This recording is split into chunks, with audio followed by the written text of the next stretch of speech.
Set up his tiny house Airbnbs. He's got this house, which is the main house, and then another tiny house. What's up, everybody? So in today's video, we're going to be going over everything you need to know about buying an Airbnb. So this video is going to cover the costly mistakes you can make when buying an Airbnb, as well as the step-by-step process for successfully buying and running an Airbnb. So I have my brother Matt with me, who just recently successfully purchased an Airbnb. So we're going to be talking about this from, real world experience. And you know what? We should do more collaborations.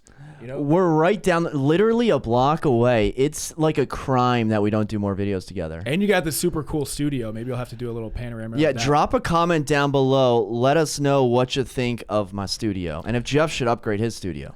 All right, well, let's jump into it. So the very first thing when buying an Airbnb, let's talk a little bit about location. Tell us a little bit about where you bought your property, what you should keep in mind when buying an Airbnb, and what amenities you should look for with location and that type of thing. Yeah, so I think starting off, your Airbnb business can really be whatever you want it to be, right? Like if you live in Texas, you can buy an Airbnb in like Vermont or Washington State or Florida and like never leave your couch and just kind of, formulate, your dream team in whatever area. Or you could like literally buy a house or build a house in your own backyard, right? Like an apartment over a garage, or start, in your city, get like a duplex or a condo. What I wanted to do was I envisioned a vacation home, right? Like I envisioned a business, but also a house where I could vacation and spend the weekend. And this wasn't going to be like, oh, it's going to be at this resort or at a beach. I wanted it to be about a 2-hour drive away from where I'm located, in the DC area. So that was the vision and the plan for the Airbnb, was to find an area that is sought after, that is popular for like a tourist destination, like get out of the city, get out of Dodge type of place that's a 2-hour drive away, and a place that I could enjoy as well. Yeah, and I was going to say, this is your first Airbnb, I would always recommend starting somewhere close to home, because you were looking at places in West Virginia. And West Virginia is a great market, depending on what part, for Airbnbs. But you were looking at a place, it was like 5 hours away, right? Right, Something yeah. like So I, the eyeballs were getting big when I was taking a look at these properties. I saw one in West Virginia. It had a pool. It had like a loft. It had all these like cool outdoor amenities. And I was like, oh my gosh, this is amazing. And then I put it in Google Maps and it's like 5 hours away. And while the numbers made perfect sense, and you might be thinking like, oh, 5 hours away, like who cares if the numbers make sense? It didn't make sense for me, right? Like the business that I wanted to do, I wanted something that was in that 2-hour radius, because you have to think that DC market, that get out of the town market, 5-hour drive, that's like a little aggressive. Like in 5 hours, you could be on a plane and like be in, Los Angeles in 5 hours, right? So right. If you're 5 hours away from like a major market, I think that would be limiting your, your opportunities. So what I was going to do is just basically, West Virginia border, as the border, and then, Interstate 95 as the eastern border, and then maybe, Route 64, Charlottesville, if you're familiar with Virginia, and up. And as it turns out, Shenandoah National Park is right there. And so that, also played a big factor in the location that I chose. Yeah. So some tips when you're looking for location. Like starting out, you want it to be close, but you also, I know you were mentioning you wanted it to be within a certain mile radius of like parks, or like not a beach. Well, a beach would be great, but like national parks is a good thing to. Yeah, you could do a beach. You could do a national park. My big thing, I learned a lot from Roe Built, and his channel, Rob and his channel. He's a big national park guy. So, if you're watching this, literally what I did was like national parks near me, right? And then obviously Shenandoah is the big one, but also in West Virginia, I was looking at New River Gorge. I think it's like literally the newest national park, which is like super, super popular. So just finding a house around, that park. And, what I ended up finding was when I was looking in Virginia, I found cities and towns that I didn't even know existed. I'm looking at Meadows of Dan, like no offense to Dan and his meadows, but like no one is planning their weekend around like going to Meadows of Dan. This cabin was like amazing looking and rustic and had like all these cool things, but like it didn't have internet, right? You had to like go up a gravel road, right? Like no one's going there. So it needs to have more than just like a cool look to it. There actually has to be a demand there. Yeah, when you start looking for Airbnbs, you'll get really good at like geography or like different cities and things like that. Yeah, Virginia has all these cool little small towns. We're from, Northern Virginia, Arlington, so like we don't really get out past Richmond too much. But yeah, and that's something to keep in mind too. You don't want it to be like too remote, and if it is too remote, just keep in mind that, things like cleaning, getting contractors in there, you're just going to have to factor in some more cost and figure out how to do that. I stayed in an Airbnb in Alaska, and it was incredible. It was amazing. And this was actually somewhat close to like the city, one of the big cities in Alaska. But I know people that go like extremely far out. So you just have to keep that in mind, when it comes to contractors and cleaning and everything like that. Yeah, there is something to be said about being off the grid, right? Like disconnect, no Wi-Fi, no cell service. But, at the same time, this is a business, right? I want to have security cameras. I want to be able to like see what's happening and, be able to easily connect with my cleaners. I don't want to have this like dead zone. And I think while there is like a market for people that do want to disconnect, I didn't want to be in that market. I wanted to have full connection and, the work from home crowd, right? Like if I'm, 2 hours away from DC, an hour away from Richmond, 30 minutes away from Charlottesville and UVA, you better believe that people, may have the opportunity to work from home. And, I wanted to have blazing fast internet to take advantage of that. Okay, cool. So let's talk a little bit about the rules and regulations, because like every city is going to have different rules and regulations. I always recommend doing as much research as possible, like reading as many articles for different cities, even if it's a city you're not doing Airbnb in, just to kind of get a feel for like what's going on in the Airbnb world, what cities typically do, like the trends, things like that. And even the loopholes as well, because sometimes there might be loopholes that are not technically illegal, which you might be able to use to your advantage. Yeah, so, I sought out and I made a goal to buy an Airbnb, buy an investment property in 2021.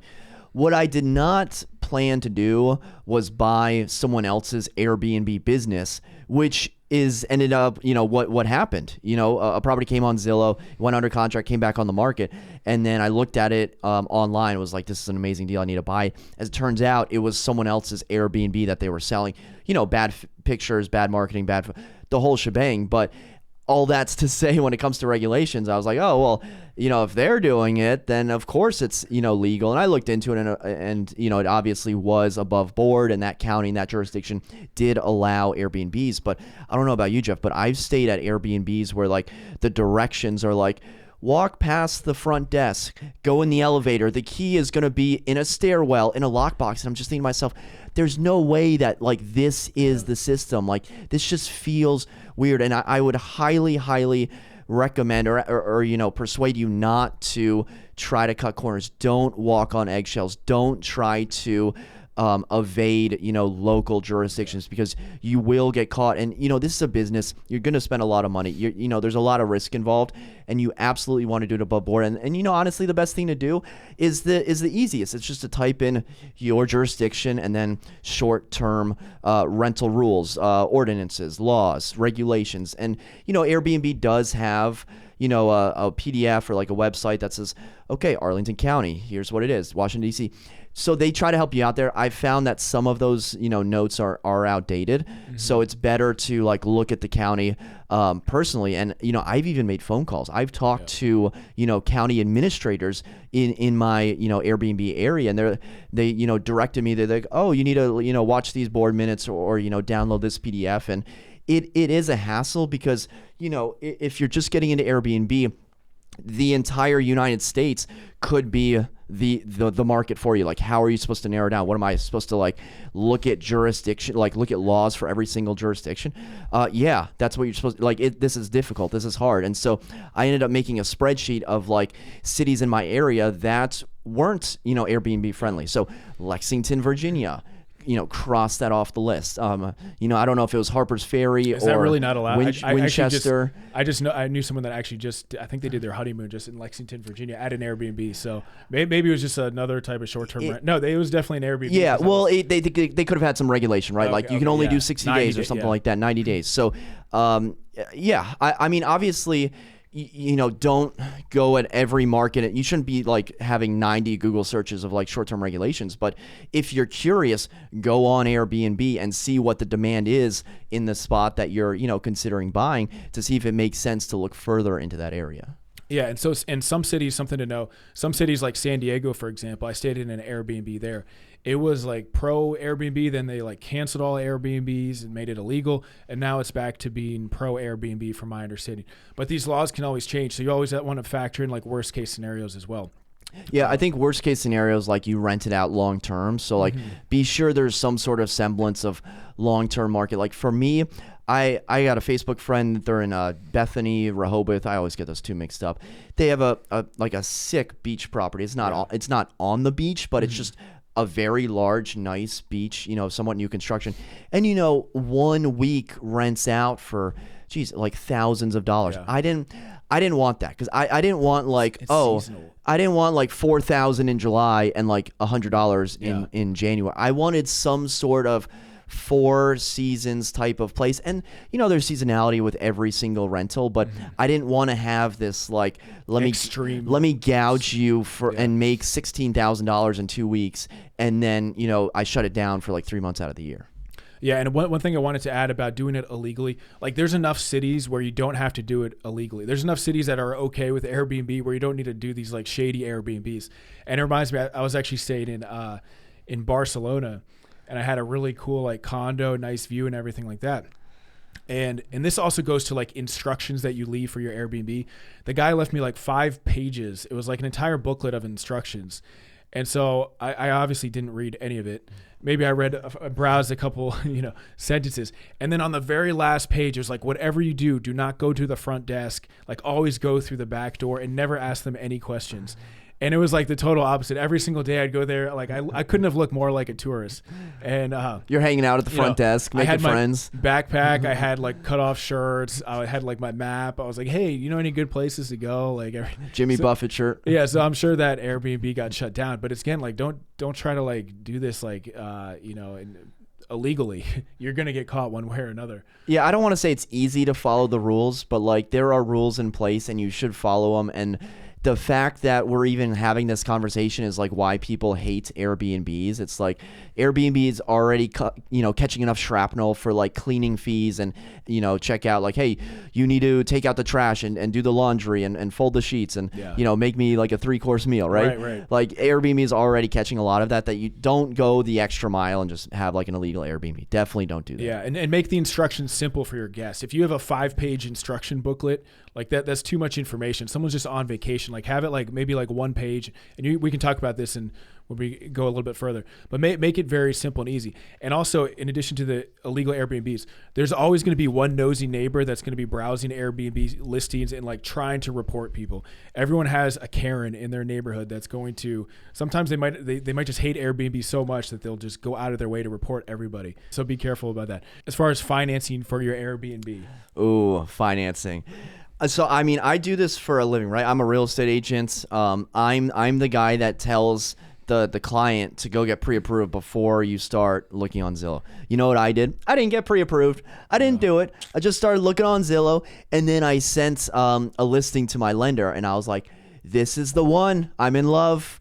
Skip the engagement period. I want to marry this. I want to buy this one.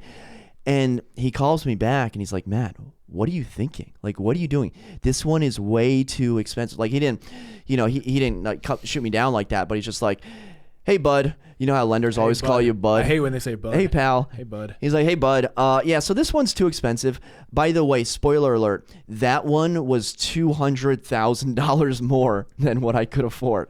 So there's no reason I should be looking. Essentially, what I was doing, I was just wasting time, right? It's just wasting time. Any time spent looking when you haven't even had the preliminary conversation, right, is, in my opinion, a waste of time. I'm just looking at things not in my price bracket. So what I ended up doing was I ended up putting 15% down.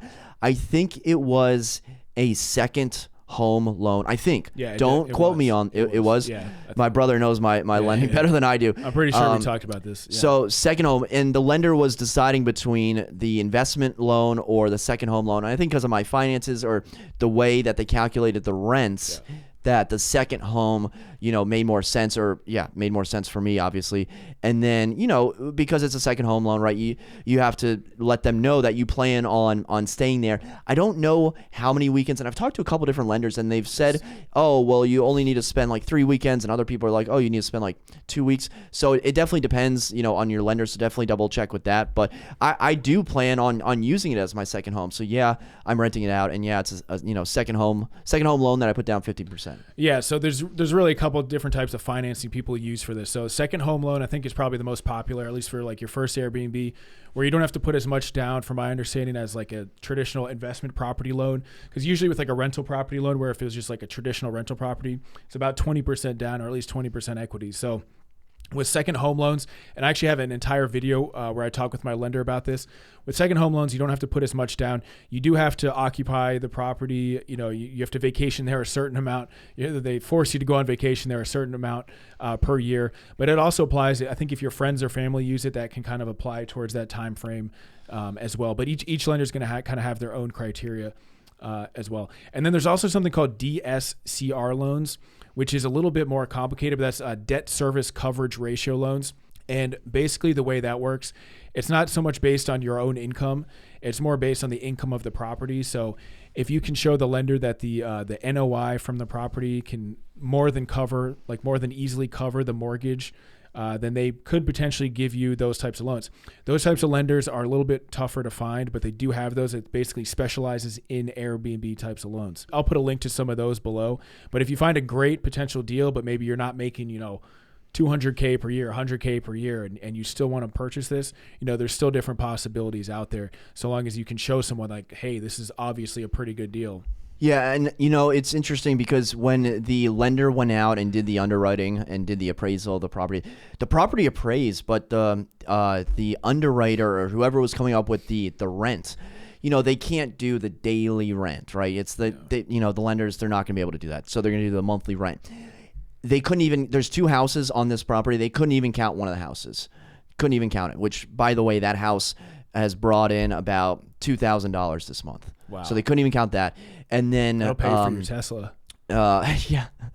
And then what they ended up saying was the monthly rent for the main house, I think, was $1,650. I think it was $1,650, where when you combine the rents of these 2 houses, in the slow months, it should be over $4,000. And in the hottest month, like I'm hoping for over $8,000. So it just goes to show that there's different financing options out there. And even if, you have all the numbers and all the spreadsheets and everything, you got to work in the confines of what the lender says. And if the lender says, hey, we can't use those numbers, you can't use those numbers. But, between second home, investment, and debt service, those are 3 solid options to look into. And we'll put a link, if you want to check out his tiny house, we'll put a link to it so you can even book it if you want. It's really cool. It's in Gordonsville, and he's done it up really nice. So we'll show some of the before and after photos as well. But let's talk about how you analyze the deals. Yeah, definitely. So, I'll start by saying that there were many late nights, eyes bloodshot, tablet,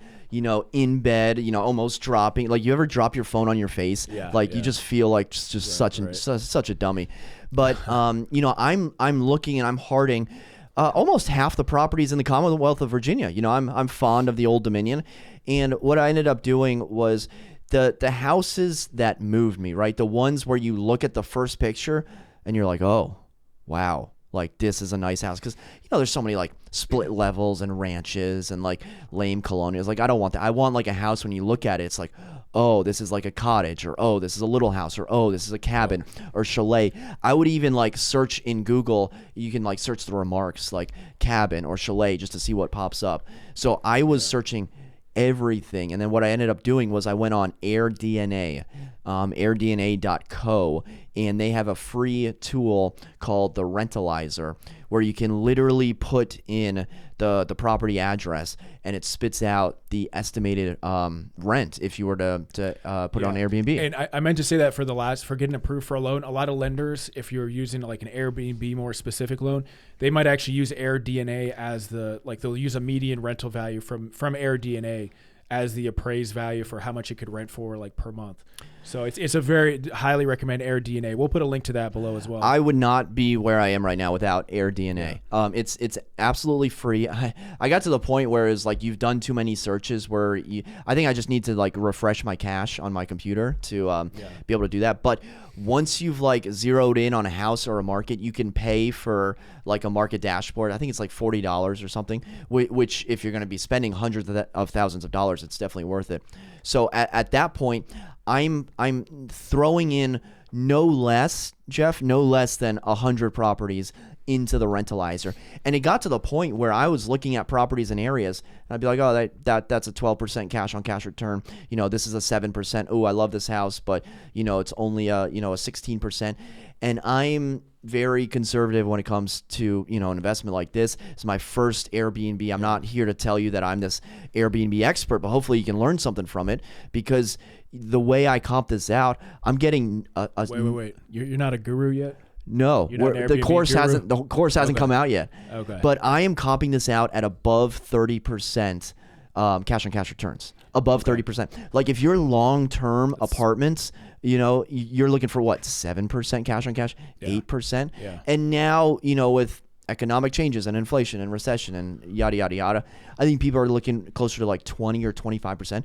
But if something comps at a 30% cash on cash return, and just think about you screwed everything up, everything's haywire, it's still going to go for like above 20% cash on cash return. So that's how I went about comping out the deals. Yeah, you want to build in forgiveness with whether you're doing a flip, AirDNA or Airbnb, you want to build in some type of forgiveness. You don't want to make it where it's just like barely a deal unless it just has so much potential upside. And that's actually great what you said. Another thing to add when looking at look at 100 deals, and there's going to be like 2 or 3 that are like incredible. Maybe like out of 100 deals, there's probably going to be 10 that you are like, okay, we need to evaluate these a little bit further. And I like what you do. Look at 100 deals. There's going to be probably 10 that are completely overpriced, probably a lot of mediocre deals, and probably 10 that are pretty good.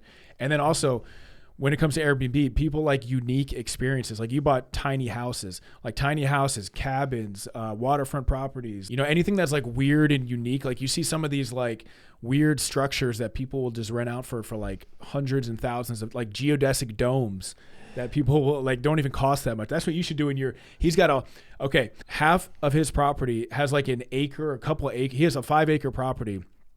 There's an entire field, which is probably 2 or 3 acres, completely vacant. So drop in the comment section what you think he should do with it. We've been talking about different ideas. Right now, it's just kind of like a scenic looking field, but we're thinking there might be some potential there. People like the pasture, but there's room for opportunity. Yeah. And like I said earlier, like if you want to go out and just buy a condo or get an apartment in like Houston, Texas, you can do that. You're going to have a lot of competition. It's going to be a lot easier than buying a house from the 1800s, which is what I did. But there's so many different avenues that you can go through. I don't want to compete with a hotel. I love staying at hotels and I love staying at Airbnbs. And so my whole thing was like, all right, wedding destination, like wedding, venues are in the area, wineries, breweries, historic, Virginia type of situation. So that's the target demo that I was going after. And, that was my goal going into this. And you also want to look at the competition, right? Let's talk a little bit about that. Like when you don't want to compete with hotels, but like, is the competition, like, are the other Airbnbs in that area, are they super savvy with like great photos, or are they using some discount service where they just throw up photos on their iPhone and there's like fingers in there and like, crap everywhere? So about the competition, I looked on Airbnb and found the 5 houses that are my competitors. And, you can mark an area on Airbnb. It won't give you the exact address, but then I went in and I drove down like every street trying to find it. Okay. Let me tell you this. Driving a Tesla in rural Virginia, it's not easy to creep around like I was doing. Some looks, yeah. So I'm driving down these like back roads of this small town, and like I see the housekeeper carrying towels, like who's changing out this competitor Airbnb, right? Yeah. Like I make eye contact. It's a dead end. Like where am I going? Yeah. So then I have to do like the 10-point like reverse while they're like watching me.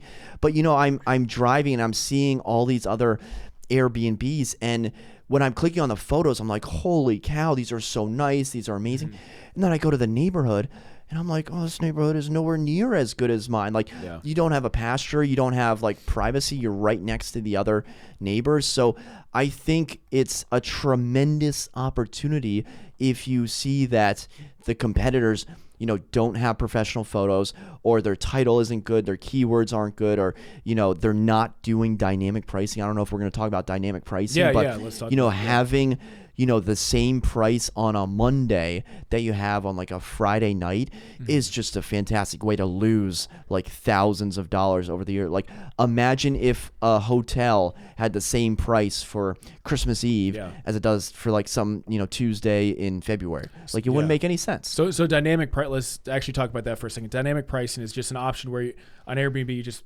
click on it basically, and it just, if there's like big holidays or different things coming up, it just adjusts the price. So you don't have to like every single day or every single week like keep track of all these different events and things going on, right? Yeah, Airbnb has smart pricing, what's known as smart pricing, but you can use a third-party service. I use Price Labs.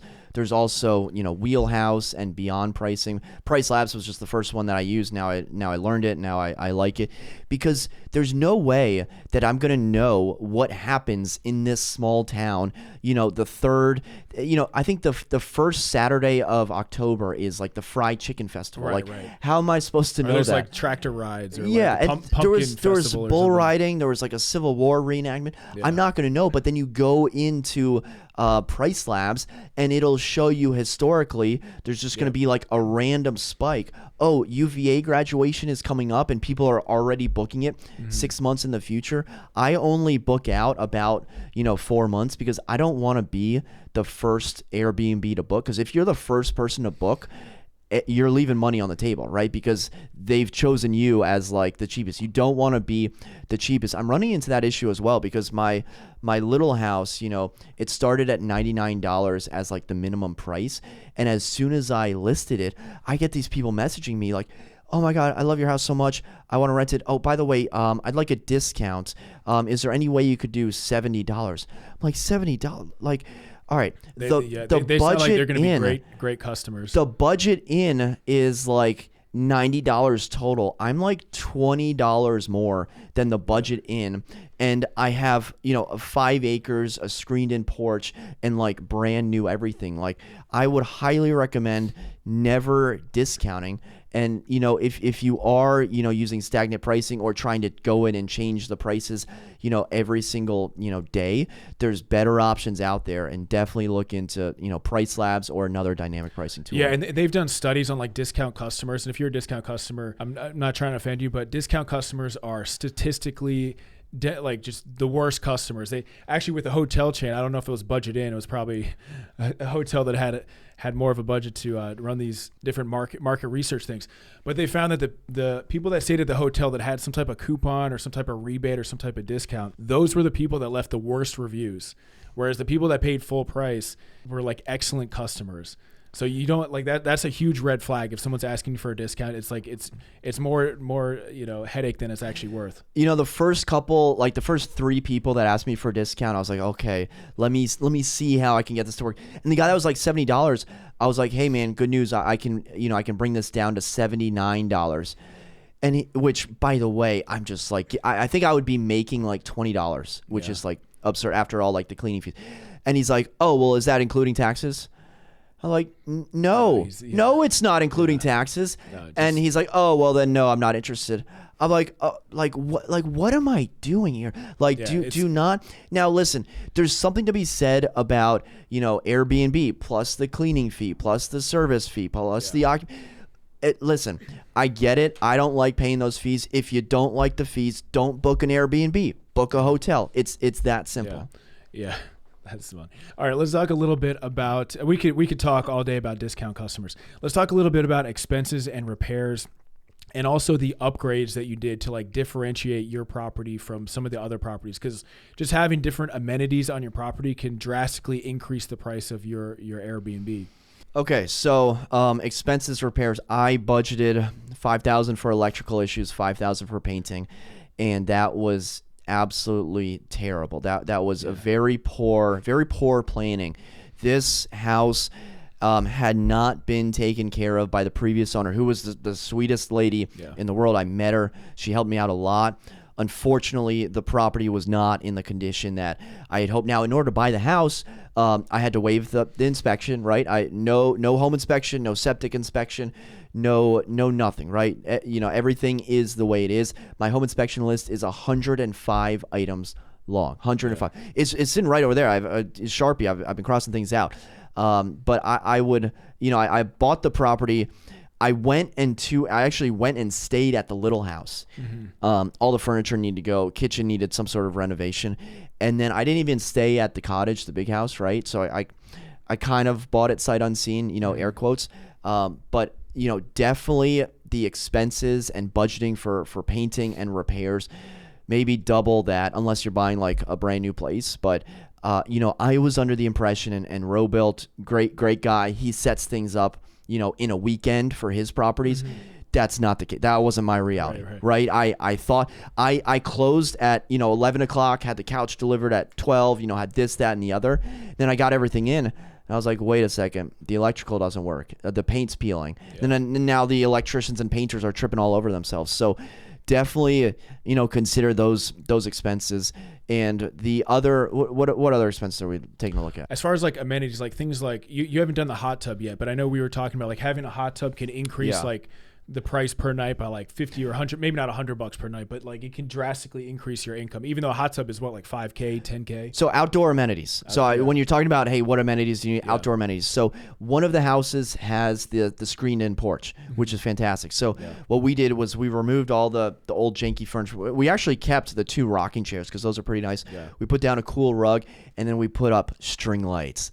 Dude, people get hyped for string lights. So that's what we did for that one. We also did an outdoor propane grill. Because before it was this charcoal grill, and it's low to the ground, and it's dirty, it's messy. I kind of like things a little bit better. So that's what we did for that house. And then for the cottage, you gave me the idea of staining the deck. So the deck, that was a no-brainer. Yeah, I mean the deck just absolutely in horrible condition. But one coat of stain and I think they actually did 2 coats. 2 coats of staining and sealing the deck brought that thing back to life. I'm not in a market where like a hot tub is a must. Like, I mean, if you're in Phoenix, you gotta have a pool. If you're in Scottsdale, you gotta have this. If you're in Joshua Tree, get a cornhole board. I actually have cornhole, but this is an area where you need some sort of peaceful outdoor amenities. So now that the deck is stained, you can, have your cup of coffee, drink your glass of wine. Now that there's string lights in the screen and porch, you don't have to worry about bugs. You can hang out there with your dog, all night long. So definitely, key in on those outdoor amenities. Yeah, and you can look around to see what other people have done in your area that are getting like the highest amount for their Airbnbs. Maybe just copy some of their ideas. Like you can't, maybe you're not going to build a swimming pool depending on the area, but there's different little things. You definitely want to have some type of like little grill or something like that, some type of outdoor stuff. I cannot wait to install the hot tub. I'm so excited. But like I have this list of like new siding, gutters. Like the house doesn't have gutters. What type of house doesn't have gutters? The hot tub's more important. I need gutters. You don't need a roof. Just get a hot tub. And like there's things leaking, and the fireplace doesn't work. The chimney's like this. So I gotta fix those things before I like shell out the $5,000 for capital. And in terms of expenses, another thing I thought of was furniture, right? Yeah, furniture. So I was working off the equation. By the way, I didn't invent the wheel. I took the Robuilt course. I paid the money. I invested in myself in learning. I would not be here without that course. And he recommends I think $10 per square foot. Now that may be good for like 2,500 square foot places where it's like, all right, your budget's $25,000, but for 1,000 square feet, $10,000 for furniture, it's just not enough. Like by the time you do the beds, the bed frames, the couches, the chairs, the love seats, the chaises, the armoires, you're already at like 8,000. And then you still have to come up with like the linens and the beds. I have 4 beds. Each bed needs 3 sheets, like a winter duvet, and then like a summer comforter. And so that was another mistake. If you're, and I hope you're taking down notes, another mistake was thinking $10 per square foot was the equation.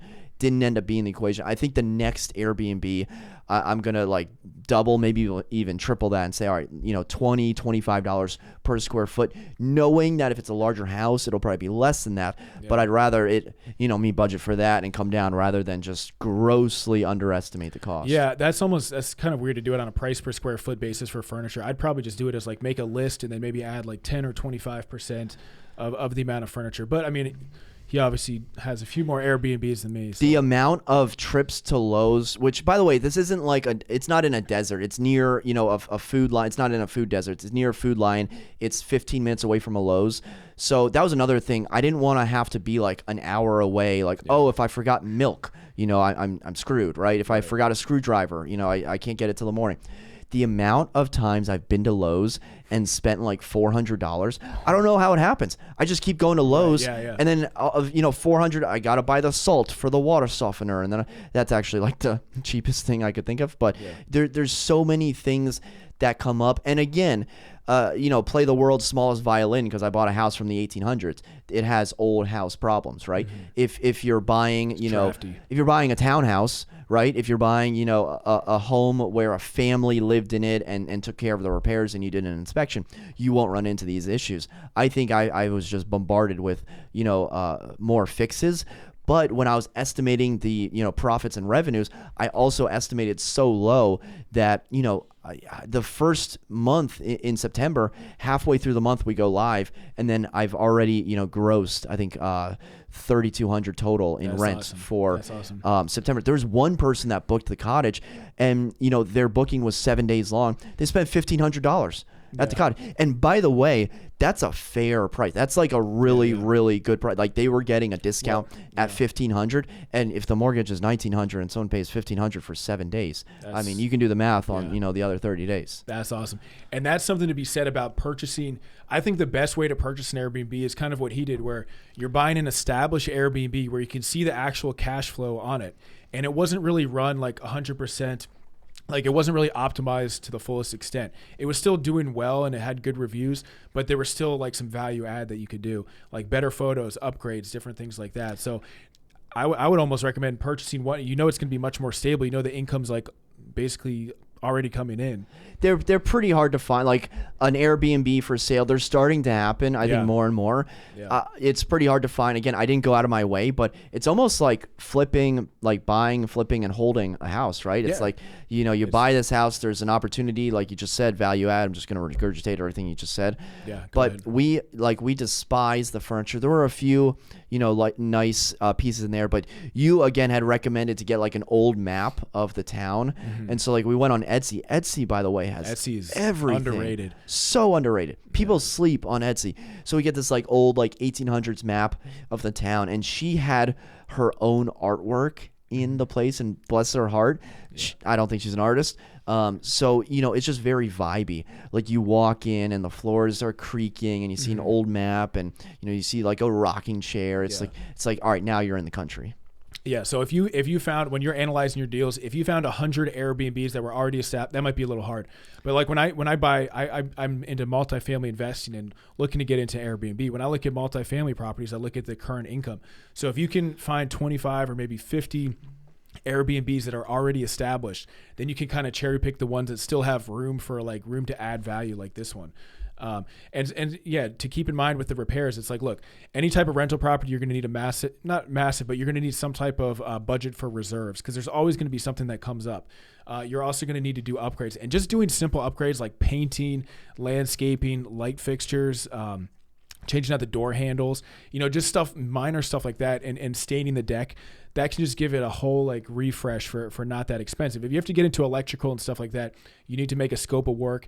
It's usually best when I do my scopes of work for flips or different properties, you come up with as many things as possible. And then especially the older the house, the more repairs it's going to need. So maybe you add like 10 or 20% to the repair budget. Painting and light fixtures were huge. Made a huge difference. I remember this condo that you listed, and the other agent couldn't list it. And then I think all you guys did was new photos, new light fixtures, painted, and maybe door handles. And that place looked like $1 million. No, it's a brand new condo. Yeah, you don't even recognize it. It's fully renovated now. Right. New light fixture, fully renovated. Yeah. All right, so let's talk about marketing your Airbnb now. Yeah, and so when I got to the town, I went to a couple different businesses, and there's bulletin boards, right, of like, oh, here's a carpenter, here's this guy, here's what's going on in the community center. There's like 12 realtor cards. I was like, oh, that's a lot of agents. By the way, I was in another building, and there were like 2 different realtor cards. One was like, hey, I'm your realtor, and then another one was like, hey, I'm your painter, and it was like the same person. I was like, oh, that's interesting. I don't know if I want my painter to be my realtor and vice versa. Right. But either way, there's a big push for direct bookings, right? So like if your house is named Jeff Layton House, you jefflaytonhouse.com, and you can book directly versus going to the Airbnb platform. I'm not there yet. So in terms of marketing, all my marketing is going to be on Airbnb. I don't think putting up, bulletin boards or putting up like a little 8x11 sheet, at the local coffee shop is going to make more people book my place. I don't think people in this small town are booking locally. By the way, I think it would be a red flag if someone local was booking, because why are you local but you're also booking? Are you holding a party? Are you hosting events? Which you said that was something to watch out for, right? Strictly prohibited. Yeah, there's no parties, no events, and if someone is local, if someone is like in your town booking, and it might be different if you're like in a big city, maybe they want like a like a staycation. But if you're just in some like random like podunk town, which I am, I love the town. I hope that's not an insult. And someone local like with no reviews is booking it, you need to start asking questions. So in terms of marketing, there's no marketing. The marketing is on Airbnb. Now you could go, Airbnb and VRBO and booking. You don't do that? That's too complicated. Really? There's a lot of chefs in the kitchen. Which, by the way, can I tell a quick story? Yeah. I'm doing something in Arlington. My girlfriend's down at the Airbnb because I think the electrician was coming later. That for some reason she's down there. I'm up here. She went out to get coffee. She comes back and there's 2 people at the house. 2 people and their 200-pound dog. I didn't even know dogs could get 200 pounds. What kind of dog was it? I'll have to text it to you, or Can you send me a photo of that? I'll send it a photo. So if you're watching on YouTube, it'll fly up there. But if you can just imagine a 200-pound dog, and so my girlfriend pulls up, and she asks the people. She's the sweetest in the world. She's like, "Can I help you?" And they're like, "Can we help you?" And she's like, what? And they're like, oh, yeah, we're staying here this weekend. We booked the place on VRBO. Mm-hmm. And so what happened was the owner of the previous owner, because I was now the owner, she canceled all the Airbnb listings, but forgot to cancel the VRBO listing. So she has, all these different websites that the property is out on. And, it just, bless her heart, it just, went by her. And so now these poor people and their 200-pound dog are scrambling to find, a place in Charlottesville that same night for, insert event that they were going to. Wow. I'm surprised there's not some service that would streamline it all, because I know there's some people that only use like this site or that site or different sites. Maybe there is that they're working on. So once I have Airbnb up, I use the property management service. So I don't I don't have a property manager. I am the property manager. Mm-hmm. I use Guesty for host, and so I connect Guesty for hosts to Airbnb and to Price Labs, so all of them talk to each other. But in the event that I would have VRBO or booking, I can link those to Guesty, and so through Guesty, I could coordinate those 3 calendars and link those calendars. Yeah, why don't you do that? But even just talking about, Airbnb has like 85% of the listings. Yeah. VRBO is more of like a, let me rent this large house for a longer stay. The little house, the 350 square foot house, I don't know if it's 300 or 350 square foot. People are renting for one night. Yeah. It's one person, it's 2 people. VRBO, in my opinion, is more like family oriented, large, like, hey, let's go to Lake of the Woods, or let's go to Deep Creek Lake, or these, family friendly places. Maybe in the future, but there's so much business to be had on Airbnb that it just seems more complicated to learn a new platform than just to let it be. Gotcha. And when you're starting your Airbnb listing, as far as pricing it in the beginning, you should price it pretty low, just to like get good reviews, right? That's what they say to do. Or yeah, I mean, not necessarily. I think you should look at the competition, because again, if you do price it low, then you're going to open up yourself to those low people, those low bidders. I think you should price it at the market. Now we're entering the slower season, so I'm less focused on ADR or average daily rate. I'm more focused on occupancy. So I'm trying to figure out where can I get occupancy, because at this point I'm just buying reviews essentially to try to get like a rocket ship for the spring and summer market, which is the hot market in my area. So now the question is, like, what minimum price are you willing to take in order to get a booking versus going without a booking? Like, I don't want to break even, right? I want to make some money, because I feel like the wear and tear, if you just break even, is probably going to be a net negative.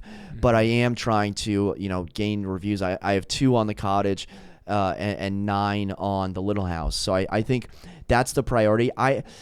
When I first made up these prices, I think I started at $69 a night for the little house, and I was like, oh my gosh, no one's gonna book me. And then people started booking, and I was like, all right, $69 is very low.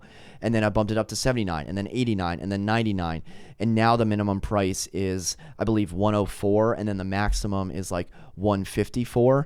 So I'd say this: be confident in the offering that you're bringing to the table. Like, if you've done this right, you spent a lot of money, time, energy, and preparation to get your Airbnb, working like a well-oiled machine, and you should charge a fair price. Now, Airbnb will give you a discount. It'll give the first 3 people, I think, a 20% off discount. Now, you can remove this if you want.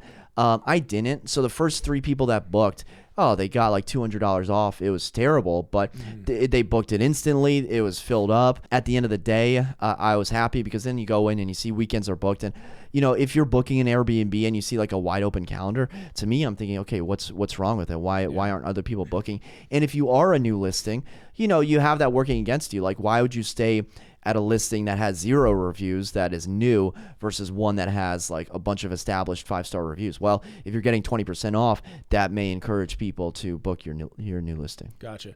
And then as far as the photos and the description, you want to take professional photos. Even if your Airbnb is the worst Airbnb in the world, if you have professional, which it shouldn't be, but you should have professional photos, because that will make the property look incredible. I'm looking at your photos right now. They're like incredible. Yeah. And also you want to, I think Rob, you were telling me, like, you want to write like a story about your property, like a whole, like spend time on your description. Like, go back to like when you were in English class and you're writing like the most amazing, like A+ description of a property. That's what you want to do, like amazing photos and amazing description, right? Yeah, I spent thousands of dollars on the property, right? The property was a couple $100,000. I spent another, tens of thousands of dollars on the furniture, on all this supplies and stuff. How stupid would it be of me to not spend a couple $100 on photographs, right? Like a professional photographer. So professional photographer, absolute must. And then, with the description, what do I want to learn? Like, if I was booking an Airbnb, what would be important to me? So I'm big on like not having like huge paragraphs. Yeah. So if you scroll through my description, it's so easy to read. It cuts through all the noise. So people will ask me a question. They'll say like, hey, I'm interested, but I want to know how far away it is from Shenandoah or Monticello, or like insert local, attraction. So every time someone does that, I just add that to my description. Like, this is a 17-minute drive to, whatever vineyard you just asked about. So now, in my description, I have like 10 different places of like how far away it is. So there's a couple different ways to get someone to book, your listing. First, there's gotta be demand to that area, right? And then once you're, looking on that area on Airbnb, then like that first photo needs to stand out, right? Yeah. And then they click on that photo, and then your description needs to back that up. Like, you shouldn't have any questions once you're, finish reading the description. The next thing you'd want to do is just check availability and book the listing. And I would say with the description too, like, you don't want to be the person that like writes like the 5-page long email. I remember this girl, this old company, she would write these incredibly long emails that would take like it would take me like an hour to read the email. And she'd always be like, did you read the email? I'm like, no, I didn't read your email. Like, no one's going to read your email. But you should, you don't want to just have it like 2 or 3 sentences either.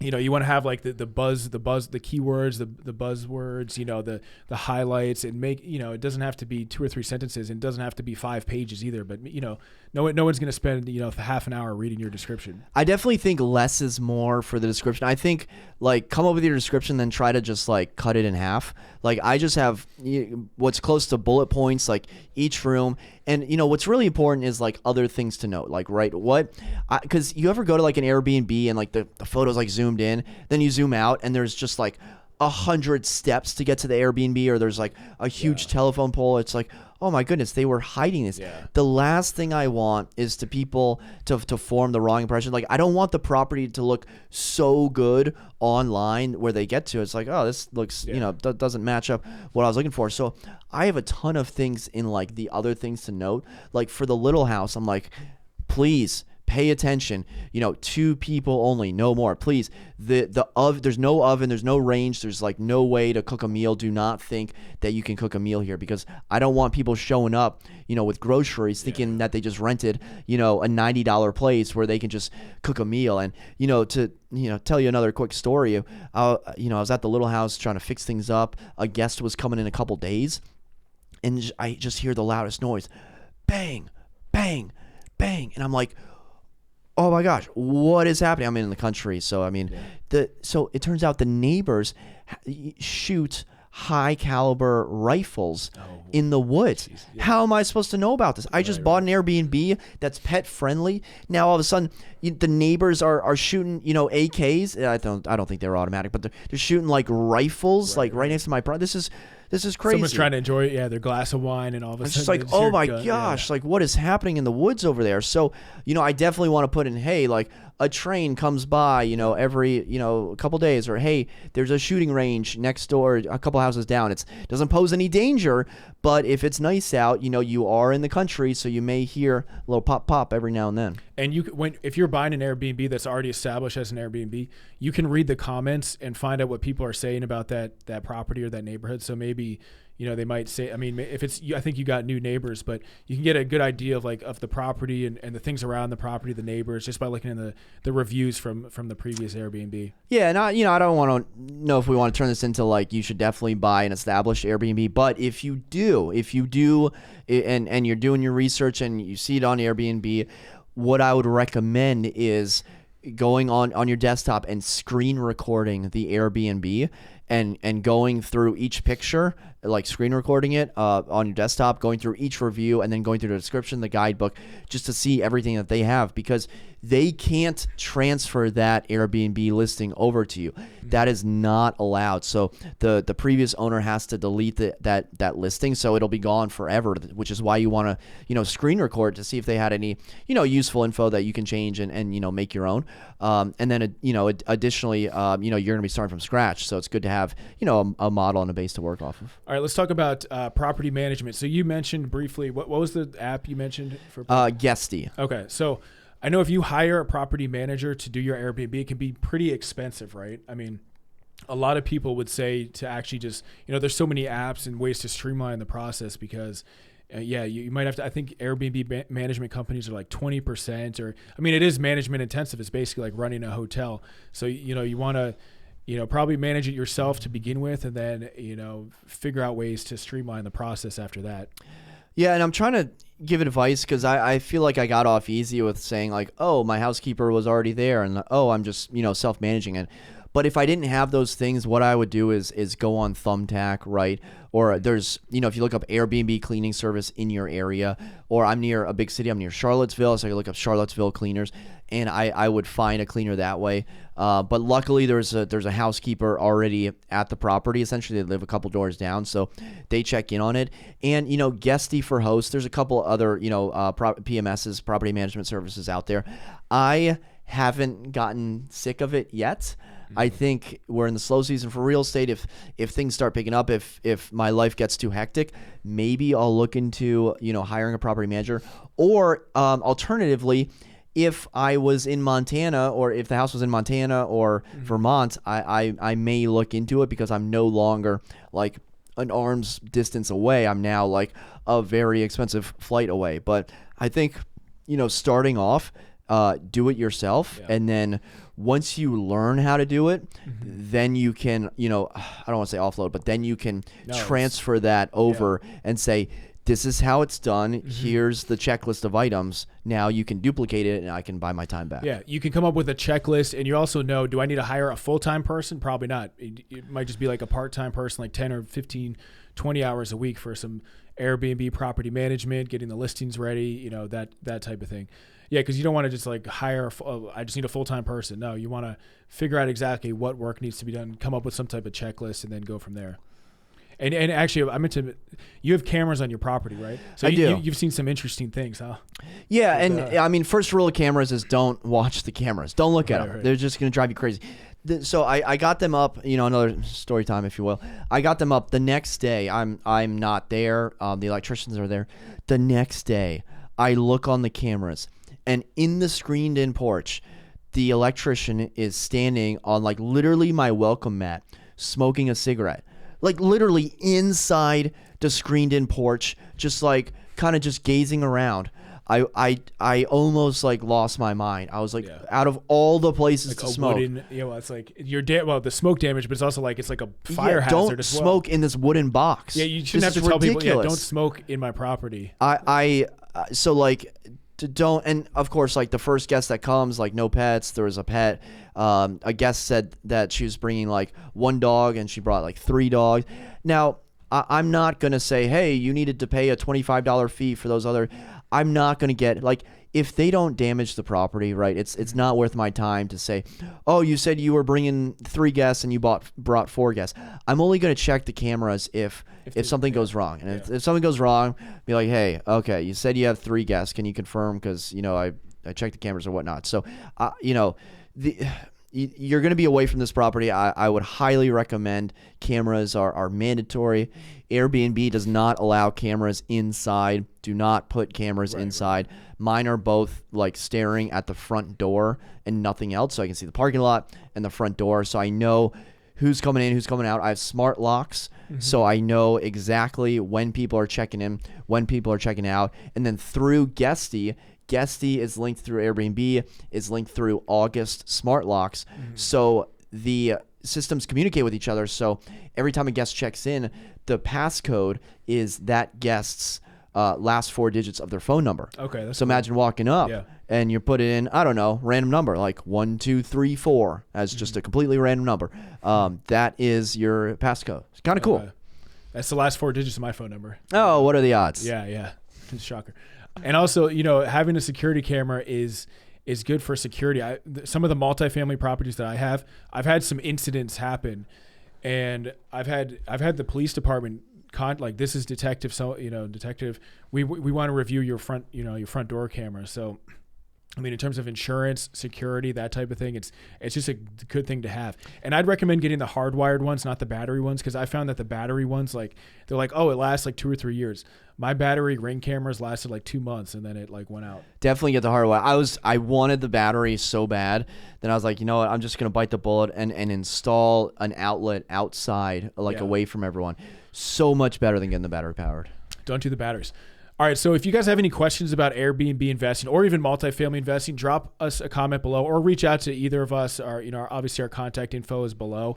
And there were there were so many things that we didn't cover. Maybe we can come back in a couple months and do like a similar video and just kind of update people on like the 2023 Airbnb market, if that would be something that you'd be interested in. Yeah, drop in the comment section below what you would be interested in when it comes to Airbnb investing, and we will cover that topic. I feel like I could talk about this for 6 hours is what I'm getting at.